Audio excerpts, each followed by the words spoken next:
Shalom, shalom. Sejam bem-vindos ao quarto dia da nossa jornada de luz, mentoria Hanukkah. Hoje nós vamos meditar sobre um personagem bíblico fantástico, mas que teve seu lado sombrio e uma cegueira, ao qual impediu que parte de sua jornada estivesse plenamente iluminada. Eu estou falando sobre o rei Davi. Bom, hoje, então, nós temos a quarta chama. Vou pegar aqui 4 velas.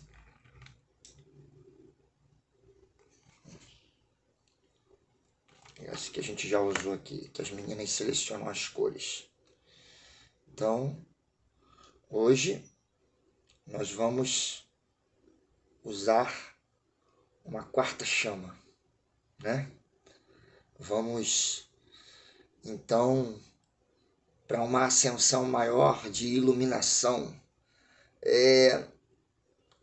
Nós já não estamos mais num ambiente tão escuro, né? A quarta chama, ela vai nos levar para esse lugar mais claro. Porém, algumas áreas ainda precisam ser iluminadas. Na página 31, nosso e-book, ele vai falar: essa noite é dedicada à direção a tomar decisões já fora do ambiente escuro, a dar o salto de fé que leva a milagres. Afinal de contas, Hanukkah é uma festa de milagres. A partir da estreiteza do domínio grego, os macabeus escolheram nada menos que a transição para a liberdade mais vasta. Seus olhos, no propósito, geravam luz para as suas vidas. Interessante que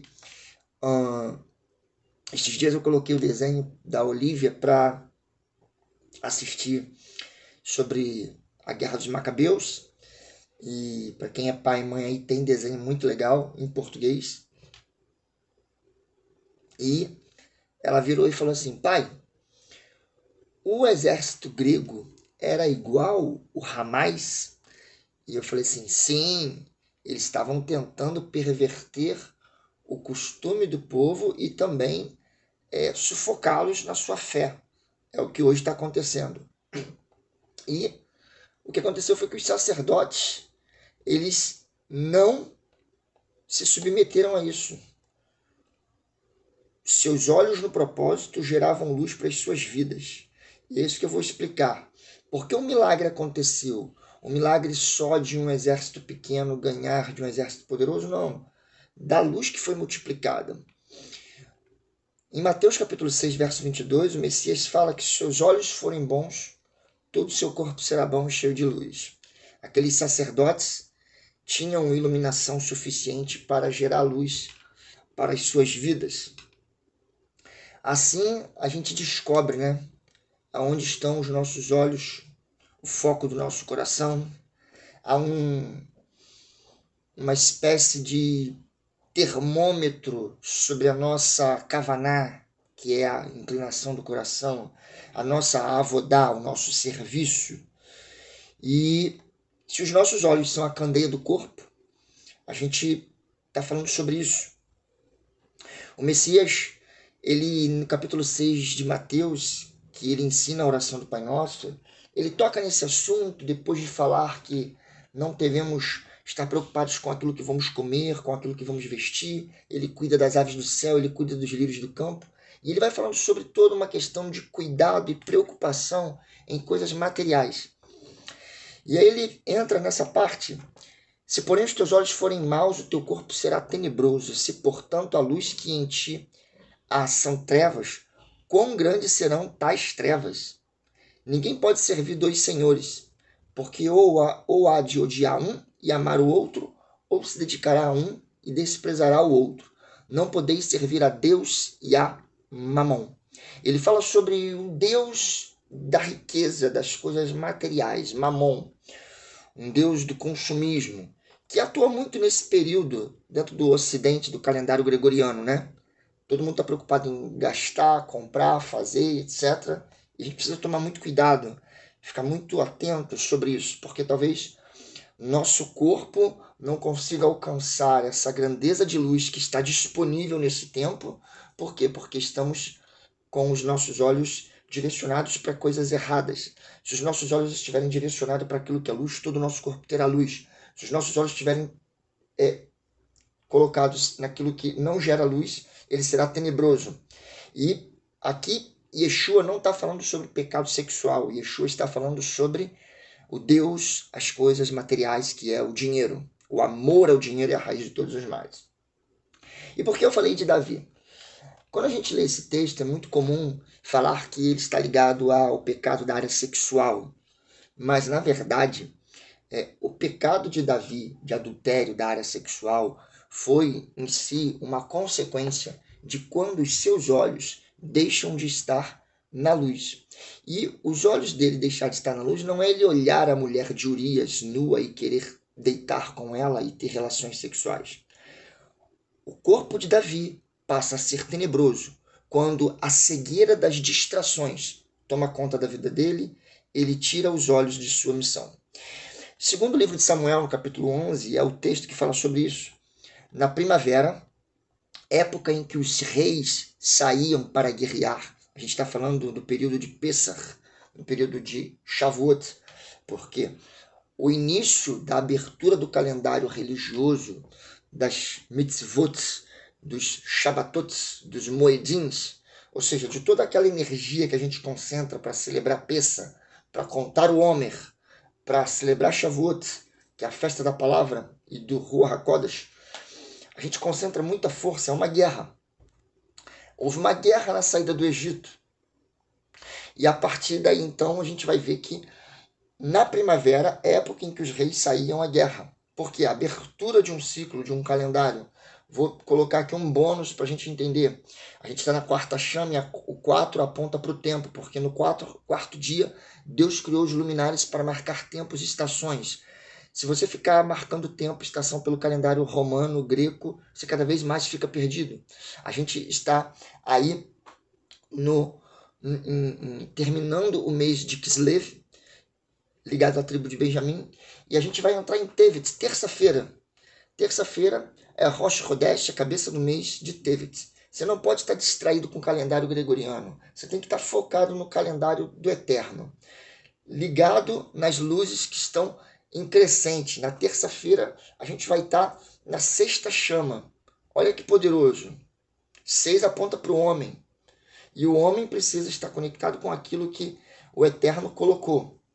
Então, vou falar de Davi, mas só para você entender aqui, sobre a questão do tempo. Não deixe que as distrações te tirem do foco dessa contagem cíclica, essa bússola espiritual de Hashem, que é o calendário lunar, as celebrações, as mitzvot, as parashot semanais, porque tudo isso nos conecta a essa atmosfera. Nossos olhos precisam estar nisso para quê? Para ter luz. Então, o 4 aponta para o tempo. Nesse tempo de iluminação, gere luz para o seu corpo. Então, nós estamos sempre nessa conexão, ok? Então, preste atenção. Segundo Samuel, capítulo 11, fala, na primavera, época em que os reis saíam para a guerra. Davi enviou para a batalha Joabe com seus oficiais e todo o exército de Israel. Eles derrotaram os amonitas e cercaram Rabá.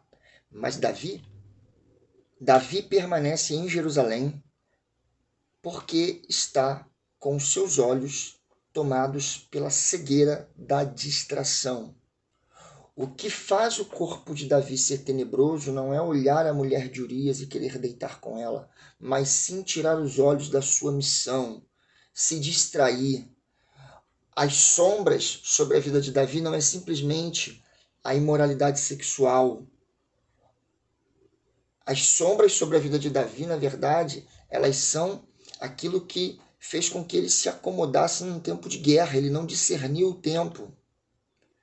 Então, verso 2 do capítulo 11.